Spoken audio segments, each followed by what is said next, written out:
আসসালামু আলাইকুম, কেমন আছেন সবাই? আশা করি সকলে ভালো আছেন।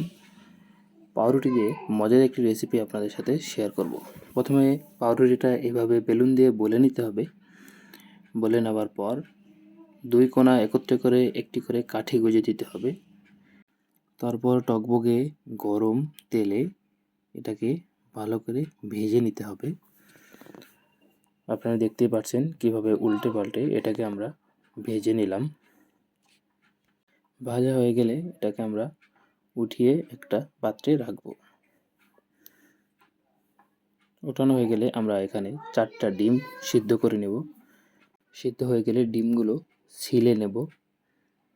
সুন্দর করে পরিষ্কার করে ছিলে নেওয়ার পর 4টা ডিম একটা পাত্রে রাখবো। এরপরে ধনিয়া পাতা কুচি, টমেটো, শসা, পেঁয়াজ কুচি, কাঁচামরিচ, লেবু, এক চির লেবু চিপে দেব। সাথে দেব চাট মশলা। দেওয়ার পর এগুলোর সাথে টমেটো সস অ্যাড করব। টমেটো সস দিয়ে ভালো করে এটাকে মিক্স করে নেব।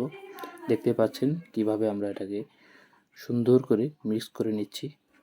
মিক্স করা হয়ে গেলে একটা পলিথিন ব্যাগে আমরা এই খামিটা ঢুকিয়ে নেব। পলিথিনের এক কোণা কেটে ভাজা পাউরুটিগুলোর ভিতরে দিয়ে দেব। দেখতে পাচ্ছেন কিভাবে আমরা প্রতিটা পাউরুটির ভিতরে এই খামিটা দিয়ে দিচ্ছি।